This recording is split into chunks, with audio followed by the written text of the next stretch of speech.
Cheers, I do buckaroos. How the heck are you? If you can hear Fleetwood Mac Tusk on the rise. It's a great tune anyway. The problem with the Tusk album was it was on the heels of Rumors. You know, there was just too much expectation for it. And Rumors is one of those albums that crossed genre lines, so everybody liked it. What was great about Tusk, though, was it solidified their base. It might not have been commercially successful as Rumors, but as artists, I believe it was a successful album for them because it showed a different dimension to the band other than the songs that were on Rumors. So how you doing, guys? I got a little cocktail here. A Manhattan-inspired cocktail, because it's not a true Manhattan, but it is in the spirit of using Old Forester bourbon. This is the 86 proof Forester. Nearly 150 years ago, my great-grandfather George Garvin Brown was the first to seal his bourbon in a glass bottle, ensuring consistency and exceptional quality. He felt so strongly in his convictions that he signed his name to it. Today, I'm proud to add my signature as proof that our commitment to Old Forester legacy lives on. So there you go. Once again, this is an 86 proof. I picked it up at a big box store. It was only $19 a bottle, and I just wanted a moderately priced whiskey. I didn't want to go bottom barrel, but I didn't want to go to the top end either. I didn't want to go top shelf either. So I wanted something I could drink neat, but also highball and cocktail. And here we're going to cocktail. Like I said, this is a Manhattan-inspired cocktail. But where I take some liberties, well, first the bourbon. Some people think a Manhattan should only be made with rye. It is traditionally made with rye, but a lot of places do make it with bourbon, or most bourbons that are still using rye as a secondary grain. Instead of a sweet vermouth, which I just can't handle sweet vermouth anymore, I've got 2 ounces of the bourbon to a half ounce of the the dry vermouth here. I got about a few dashes of the Angostura orange bitters, and rather than using the maraschino cherry, I've got the Rainier Reserve cherry. So it's a little bit different spin on it. It has the elements, and there are a lot of folks that want to make you think that cocktails can only be made one specific way. No, the cocktail police aren't going to show up at your house, folks. Take an idea and run with it, just like any recipe. Do what you want to do.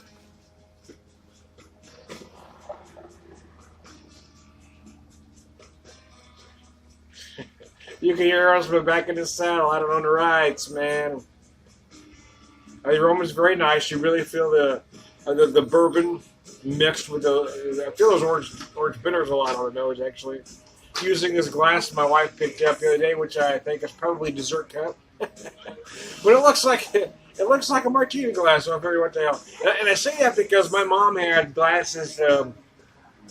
It's been too long ago for me to say exactly like this, but very similar, that were used as dessert cups in my house growing up.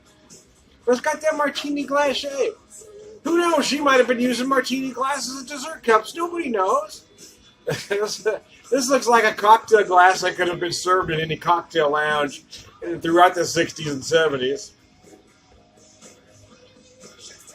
Remembering my upbringing a little bit.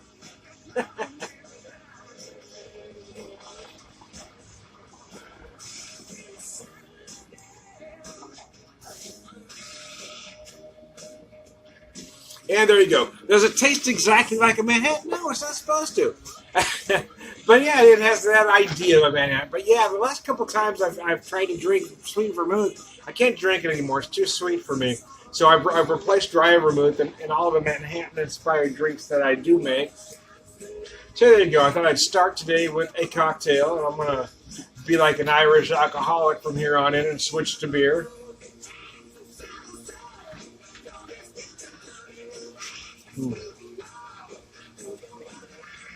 Good gracious, that's tasty though. Oh. No, when I get back. Anyway, I digress, man. Back in the saddle again. Oh. Saw Aerosmith 3 times. First time was in '82. It was right when they had that switch up, right? The band had kind of broken up for a little bit. And so Joe Perry and Brad Woodford, the guitar players, exited Income Rick Dufay and Jimmy Crespo. I got to be honest, Crespo was there to replace Joe Perry as the lead guitar player. I actually think Dufay was the better player.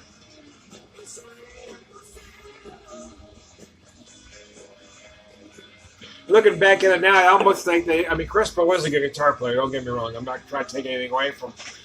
But I think he got the job mostly because he looked an awful lot like Joe Perry.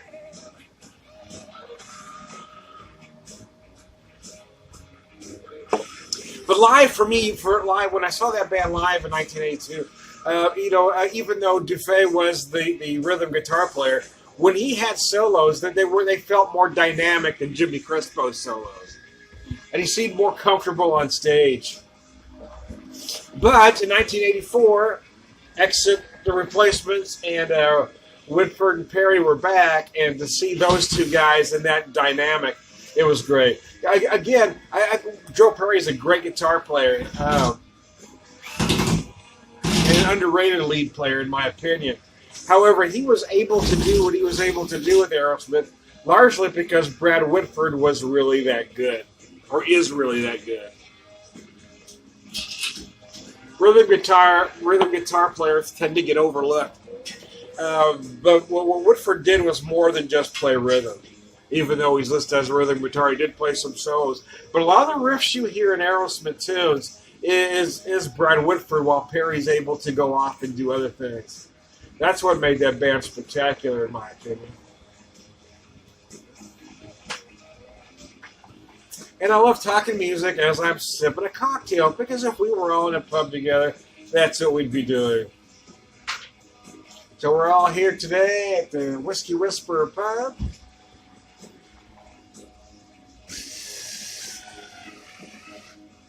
As we are into that holiday season now.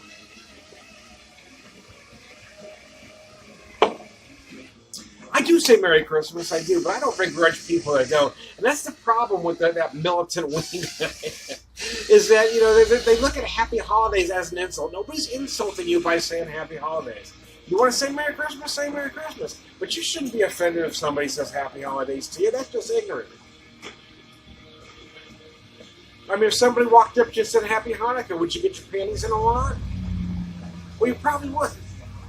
But y'all are walking up to non-Christians and telling them Merry Christmas. And they're not getting offended for the most part. I think we all need to be accepting of whatever somebody's holiday is. I don't care what you wish me. I don't care. Say Happy Holidays. Say Merry Christmas. Happy Red Truck Day. I don't give a rat's ass. We just shouldn't get wound up over small things. And whether somebody says Merry Christmas to you or not is a very damn small thing. If you can hear Social Distortion and I Was Wrong, I don't know the right. It's a great tune now. Brings back a lot of memories from my misspent youth. Anyways, I digress.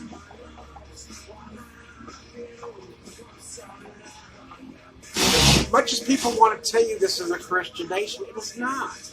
We are a secular nation. We have more than one religion. This country was designed as a melting pot.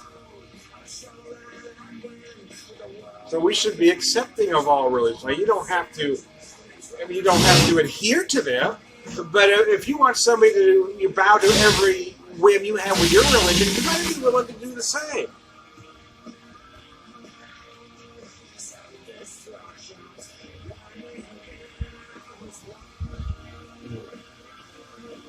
So back to the bourbon. See, or the cocktail, I should say. Again, I hate to keep repeating myself, but that's when people ask me, why don't you call yourself a beer reviewer? Why don't you call yourself a whiskey reviewer? Because this is a conversation we're having. I like our videos to be more like we're just all in the pub, having a beer, having a cocktail, having a whiskey, that sort of thing, which is why I do things the way I do them. So I hope everybody's having a fun time. But don't stress during the holidays. Enjoy them. They're meant to be enjoyed. So there you go.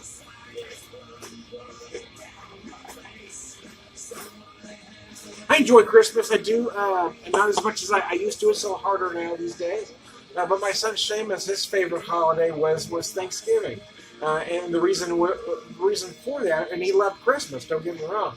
But he loved Thanksgiving because it was just about family. It wasn't about giving anybody gifts. It wasn't about accepting any gifts. It was just about family getting together. And Seamus loved putting a menu together. I honestly, I did most of the cooking. He'd certainly help with some of the prep and stuff. But there were some cases where he would plan, 70% of the menu. He'd put together some of the recipes. He'd formulate the rubs and seasonings that we do. He just had a certain palate, man. He was one of those special guys. Anyway, I'm going to finish up my cocktail.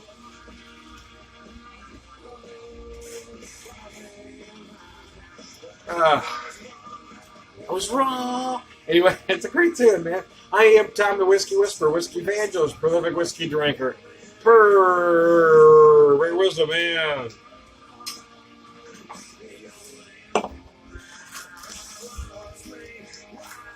All around good guy. Remember, folks, life is serious. Cocktail shouldn't be. Just take it easy, will you? And treat people. That's what Thanksgiving, Christmas is about. It's not how somebody greets you. It's how you treat them. Remember that.